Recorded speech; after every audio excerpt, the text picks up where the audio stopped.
Blah. So we've already done a full review of Scream 6 and asked ourselves the question, does the Scream franchise endure and live on without Sidney Prescott and Neve Campbell? And the answer, whether you like it or hate it, is yes. Yes, it functions, it works. You know, they found the right cast to sort of pass the torch off to. Jenna Ortega as Tara and her sister Samantha Carpenter, who happens to be the child, the offspring of the demented Billy Loomis, work really well and sort of create a fresh, interesting dynamic to be explored. You know, it seems like that they're slowly building up to this grand show-off between Tara and her sister Sam. At least, if they had any good sense, that's where we would be building to. Although I will say I am a little concerned because the arc in Scream 5 for Sam seems to be pretty much exactly the same as her arc in Scream 6. I thought it would get pushed a little bit further. You know, we need to slowly see the unhinging, the transformation, you know, in both endings of Scream 5 and Scream 6. Sam, you know, unfetters her license to kill from her, you know, Obi-Wan, her Obi-Wan ghost father, who is, you know, encouraging her to, you know, act on her natural impulses that she has clearly inherited from him. And she, even though, you know, Billy is dead, but this sort of like this psychosis lives on as his voice, as Sam would imagine it, because Sam didn't know her father.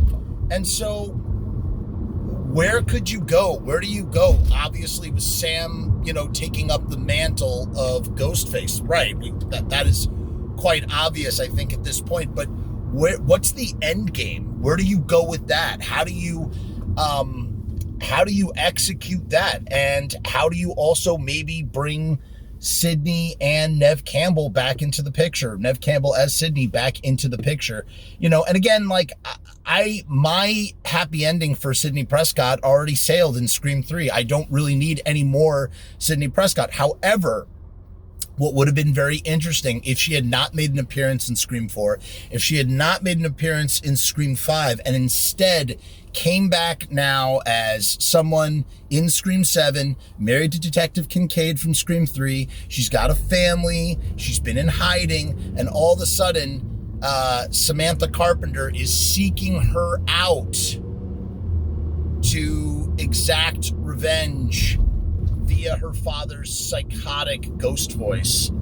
That would be interesting. And to a degree, this has already been done. Like everything in Scream, it's all kind of been done before anyway. We already saw this with, you know, Billy Loomis's mom. But if you're going to make, so if grandmother, son, and granddaughter are all Ghostface, if we're already living in that world, then why can't we retread a little bit and sort of explore this angle of revenge for Billy's death, where you have Billy, his, you know, apparition grating on Sam to go and seek out Sidney, who she knows because of Scream 5, seek out Sidney and try and murder her, complete her father's work. You know what I mean? Her father's unfinished business is to murder Sidney Prescott for his own demented, you know, crazy reasons, right? We all know what his motive was.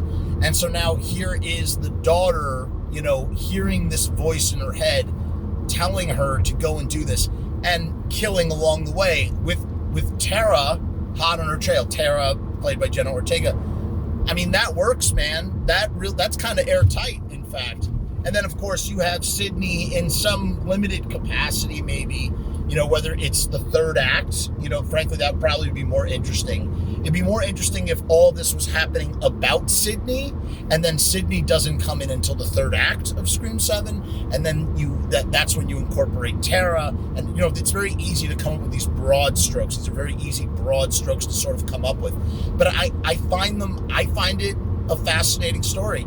And, you know, again, we're living in a world where you don't need Sidney Prescott, you don't need Neve Campbell to come back, because the last Scream, Scream 6, made the biggest amount of money of all the Screams, right? It had like $44 million opening weekend, which I don't think any of the Screams had done. It was the biggest box office weekend, and it didn't rely on the star and face of the franchise. So, you know, but in a world where you're like, how do we wrap this up? How do we bring her back? How do we, like, in that world, this is what you do.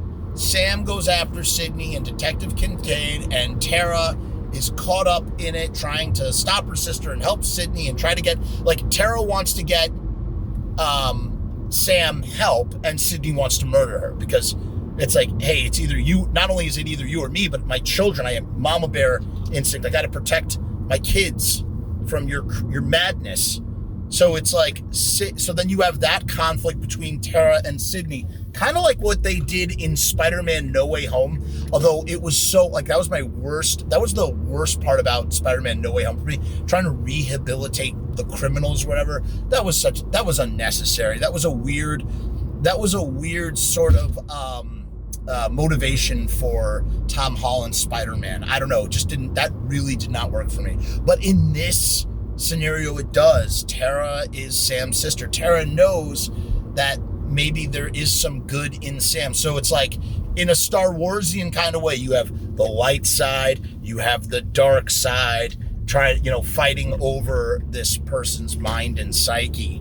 And you have the familial aspect, where you have sisters with different fathers, and one of those fathers is evil, psychotic, crazy man. So that's what I honestly, in terms of Scream 7, and if, you could still tell that story without involving Neve Campbell or Sidney Prescott. Let's say that it didn't happen, they couldn't negotiate, they couldn't bring her back, they didn't want to bring her back, it didn't make sense to bring her back, and instead they're just going to, tell a story about Tara and Sam at the core, which they should, no matter what happens. That's what needs to happen after the last two movies.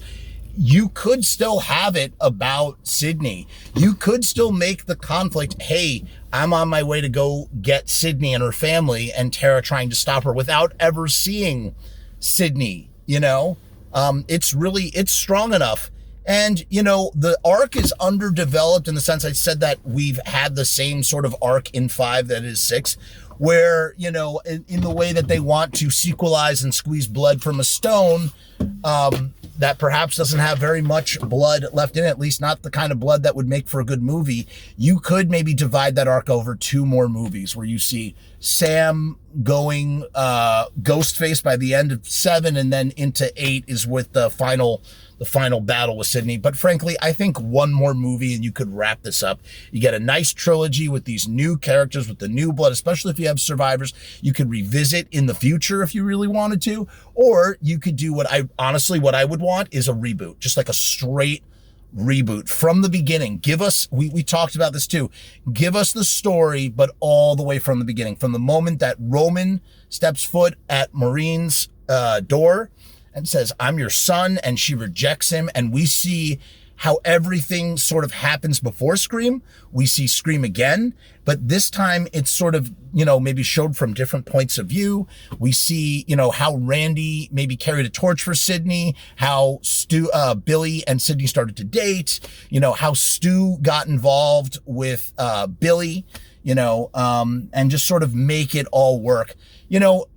In terms of all the motivations for someone to go after Sidney Prescott at this point, which there really is no reason to, I suppose Sam being motivated by the psychotic ghost of her father in her mind, is the